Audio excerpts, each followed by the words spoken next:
வணக்கம். இன்னைக்கு நம்ம சமையல்ல என்ன பார்க்க போறோம்னா, இதுக்கு முன்னாடி நான் இத வந்து ஒரு முறை கூட நான் செய்தது கிடையாது. இன்னைக்கு தான் நான் முதல்ல செய்றேன். நெறைய பேர் செய்திருப்பீங்க, பார்த்துருப்பீங்க. அதுக்கு அதுக்கு முன்னாடி இன்னைக்கு தான் என்னுடைய சேனல பார்க்குங்க. முதல்ல சப்ஸ்கிரைப் பண்ணிக்க பெல் ஐகானையும் கிளிக் பண்ணிக்கங்க. எங்களோட சேனல்ல கார்டனிங், குக்கிங், அவேர்னஸ், எஜுகேஷன் எல்லாமே இனிமேல் வரும். அத பார்த்து தெரிஞ்சுக்கங்க.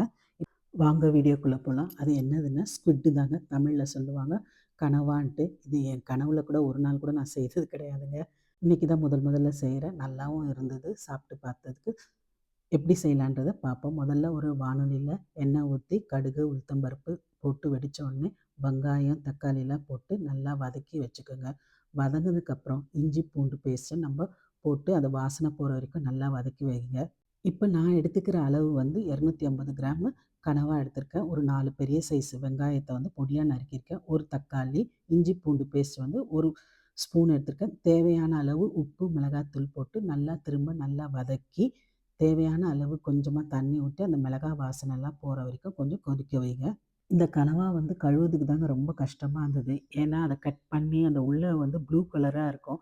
அந்த இதெல்லாம் எடுத்துட்டு வாஷ் பண்ணி நல்லா வாஷ் பண்ணணும். உப்பு போட்டு, மஞ்சள்லாம் போட்டு. ஏன்னா, அந்த வழவழப்பு தன்மைலாம் போற வரைக்கும் நல்லா கழுவுனா தான் சாப்பிடும்போது நல்லா அந்த வாடைலாம் இல்லாம நல்லாயிருக்கும்.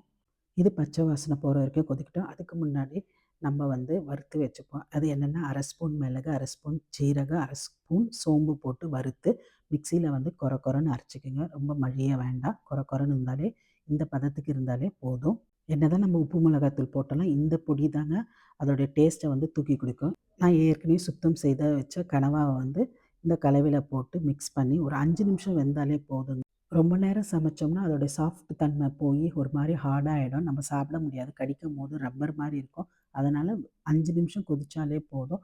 உங்களுக்கு வந்து இந்த மாரி குழம்பா வேணும்னா கூட, இந்த ஸ்டேஜ்ல வந்து நம்ம அரைச்சு வச்ச பொடிய வந்து தூவி கொத்தமல்லிலாம் போட்டு இறக்கி வச்சு குழம்பாவும் சாப்பிடலாம். ஆனா எங்க வீட்டு பிள்ளைங்க வந்து குழம்பு வேண்டாம், எங்களுக்கு வந்து ட்ரையா தான் வேணும்னதுனால, நான் வந்து இன்னும் கொஞ்சம் வதக்கிட்டு அந்த பொடியெல்லாம் போட்டு ட்ரை ஆக்கிட்டேன். அந்த பக்கம் வந்து மீன் குழம்பு கொதிச்சுட்டு இருக்குது.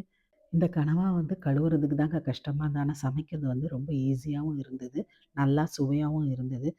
இதோடைய சுவை வந்து எறா டேஸ்ட்ல இருந்தது. அதனால சாம்பார் சாதம், இல்ல தயிர் சாதத்துக்கு நம்ம வச்சு சாப்பிட்டா இன்னும் நல்லாவே இருக்கும்.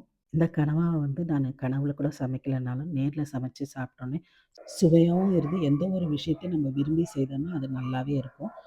இந்த ரெசிபி உங்களுக்கு பிடிச்சிருந்தா லைக், ஷேர் அண்ட் கமெண்ட் பண்ணுங்க. மறக்காம சப்ஸ்கிரைப் பண்ணுங்க. மீண்டும் சந்திப்போம்.